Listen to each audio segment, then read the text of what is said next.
How you doing today, guys? Let's show off some knives before they ship out. This is the Kizer Tomcat in the blue double nuke. We showed it off, maybe 2-3 weeks ago or so, something like that. You see the new finish on it. I really like how the double nuke took to this knife with the valleys and stuff with this carving. I did not do that carving. This comes straight from Kizer like that. But it had a real funky blue anodized finish on it. So we went and put the double nuke on it. And then also, if you remember, my one criticism of this knife, let me show it all the way open. Gorgeous.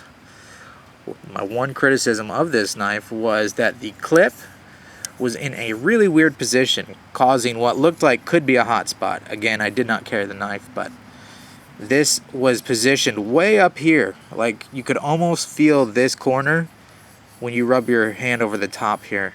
So I dropped that down. And how I did that was the best solution I could find, because this is a milled-in pocket for the clip, which is great.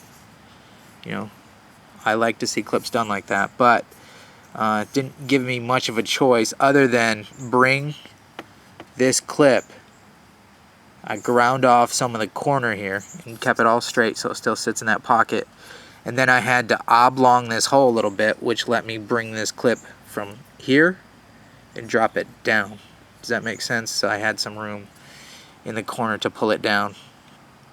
And it didn't take much. So that's about the best position I could get it in before I blew through the hole there, because I had to remove titanium from that corner to pull it down. So put it in a new position. I think it still looks very factory.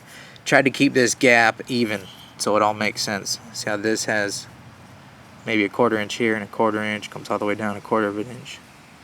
So visually it just looks like it belongs there instead of kicking way up. So that's it. This is the full nuke treatment. So all the hardware has been blasted and stonewashed and matches the blade perfectly. Check that blade out.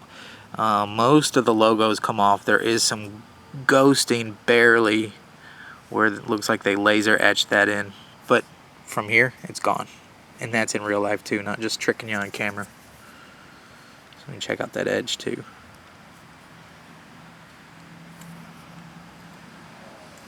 Very nice. That's the Kizer Tomcat.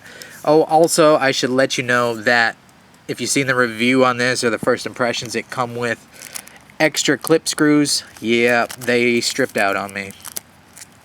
Using the proper Torx bit and everything, they stripped out, so I had to slot it. And I'm just guessing that's why they put extra ones in there, because they might be prone to do that. You can see I had to slot it so I could still get it out. So that's that. Be careful flipping your clips around on your Kizer Tomcat. Although it's the first time I've really had a problem with Kizer. And they had already taken care of me before it was even a problem. So not a big deal at all. And then for the same owner, he sent me this little bottle opener to carbonize that front.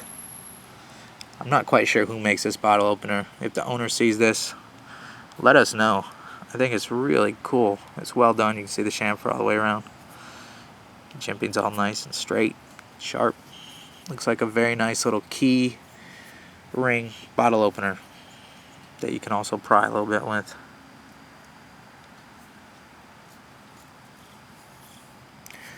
So that's cool. And then one more.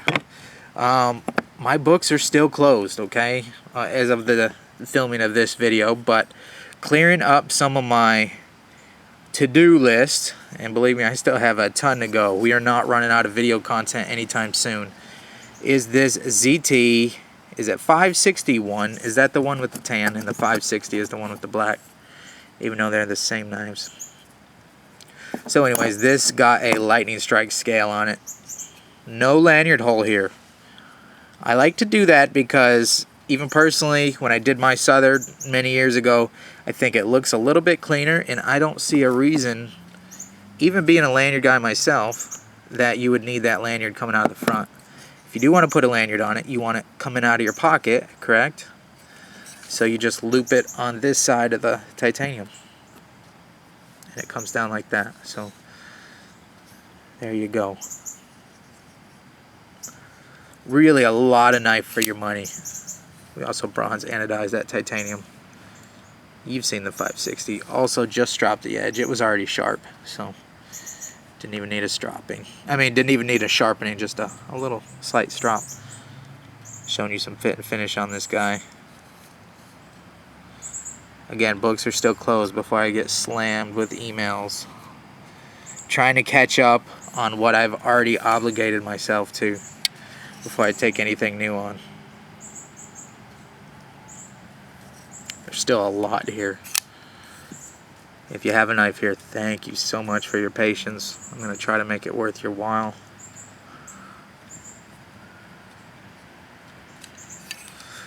Cool.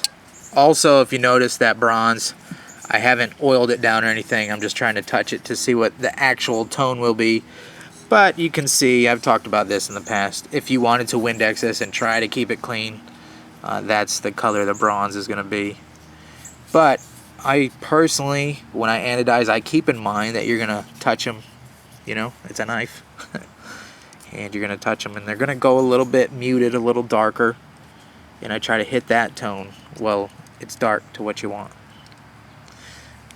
Hopefully some of that made sense. And then also, this tone really matches this really close. So if you ever did want to take the lightning strike off, which I don't know why you would, but you can certainly drop that back on there. And this knife will still make sense. See the tones? Really close.